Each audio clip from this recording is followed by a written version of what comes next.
الحمد لله وكفى وسلام على عباده الذين اصطفى عما بعد فقد قال الله تعالى في كلامه المجيد والفرقان الحميد أعوذ بالله من الشيطان الرجيم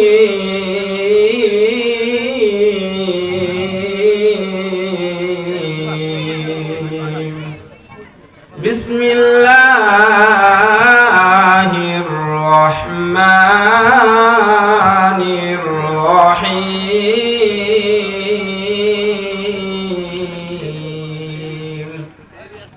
قل هل يستوي الذين يعلمون والذين لا يعلمون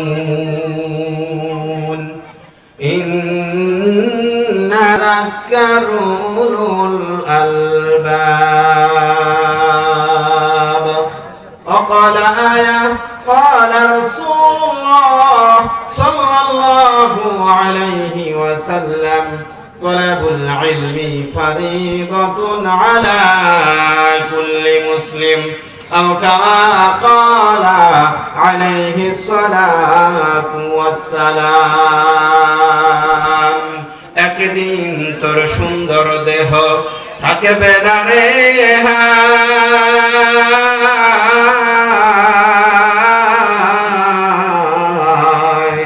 মাটির দেহ মাটির সাথে মিশবে রে ধুলায়। আলহামদুলিল্লাহ, কালিমাতুশ শুকর আদায় করছে সেই মহান রবের প্রতি, যে রব আমাদেরকে দুনিয়াবী কর্মব্যস্ততা থেকে ফেলে রেখে গুনাহের জায়গা থেকে মুক্ত করে কোরআনের মঞ্চে আসার বসবার তৌফিক দিয়েছেন। শুকরিয়া আদায় করছি বলি আলহামদুলিল্লাহ। দরুদ ও সালাম বর্ষিত হোক সাইয়্যিদুল মুরসালিন আখির জামানার পয়গম্বরের প্রতি, জবান থেকে হৃদয় উজাড় করে সকলেই বলি সাল্লাল্লাহু আলাইহি ওয়াসাল্লাম। সময় খুব স্বল্প, ভূমিকা ব্যতীতই কোরআনের দুটি কথা বলার জন্য চেষ্টা করব। আল্লাহ তাআলা তৌফিক দান করুন, বলেন আমিন। প্রথমে কোরআনের একটি আয়াতে কারিমার কিছু অংশ পাঠ করেছি। মহান আল্লাহ পাক রব্বুল আলামিন বলেন, হে নবী আপনি বলুন, যারা জানে আর যারা জানে না তারা কি এক হতে পারে? না, প্রকৃতপক্ষে জ্ঞানীরাই উপদেশ গ্রহণ করে থাকে। জোরে বলেন সুবহানাল্লাহ। পৃথিবীতে আমরা জানি জ্ঞানী আর মূর্খ ব্যক্তি কখনো এক হতে পারে না। না, রাত আর দিন যেমন এক হতে পারে না, ভালো আর মন্দ যেমন এক হতে পারে না, তদ্রূপ শিক্ষিত আর অশিক্ষিত কখনো এক হতে পারে না।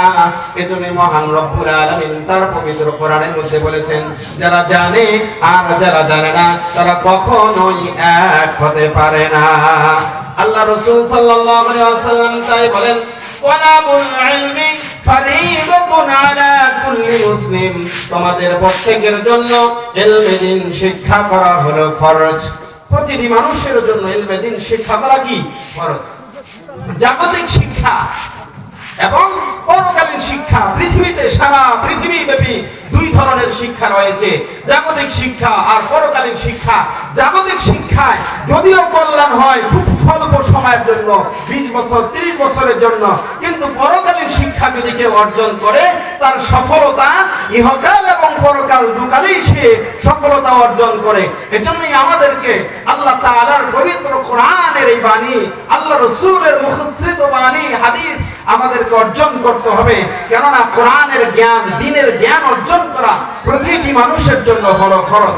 এজন্যই আমি আপনাদের সকলকে বলবো, ছোট্ট একটি হাদিস হযরত আবু হুরায়রা, হযরত রাসূল কারীম সাল্লাল্লাহু আলাইহি ওয়াসাল্লাম আবু যর গিফারি রাদিয়াল্লাহু তাআলা তাকে ডাকে বলেন, ও আবু যর গিফারি, তুমি শুনে রাখো, শুনে রাখো, কোন ব্যক্তি যদি কোরআনের একখানা আয়াত কারিমা যদি শিক্ষা করে তার মর্তবা হলো এমন, যদি কোনো ব্যক্তি 100 রাকাত নফল নামাজ পড়ে তার যেই পরিমাণের সওয়াব হবে তার চেয়ে বেশি সওয়াব হবে কেউ যদি কোরআনের একখানা আয়াতে কারিমা শিক্ষা করে। বলেন সুবহানাল্লাহ। আল্লাহ রাসূল সাল্লাল্লাহু আলাইহি ওয়াসাল্লাম বলেন, ও আবু যর গিফারি, তুমি শুনে রাখো, কেউ যদি কোরআনের একটা অধ্যায় যদি শিক্ষা অর্জন করে, তার মর্তবা হলো এমন, কেউ যদি 1000 রাকাত নফল নামাজ পড়ে, 1000 রাকাত নফল নামাজ পড়ার চেয়েও কোরআনের একটা অধ্যায় শিক্ষা করা তার চেয়েও বেশি ফজিলতপূর্ণ। যদিও সে আমল করুক কিংবা না করুক, কিন্তু শিক্ষা অর্জন করা, আমল করা তার জন্য বেশি ফজিলতপূর্ণ। জোরে বলেন সুবহানাল্লাহ। আল্লাহ পাক রব্বুল আলামিন আমাদেরকে উক্ত কোরআন ও হাদিসের উপরে আলোচনা যতটুকু শুনলাম তার উপরে আমল করবার তৌফিক দান করুক। সকলে বলি আমিন। ওয়া আখিরি দাওয়ানা আলহামদুলিল্লাহি রাব্বিল আলামিন। আসসালামু আলাইকুম ওয়া রাহমাতুল্লাহি ওয়া বারাকাতুহু।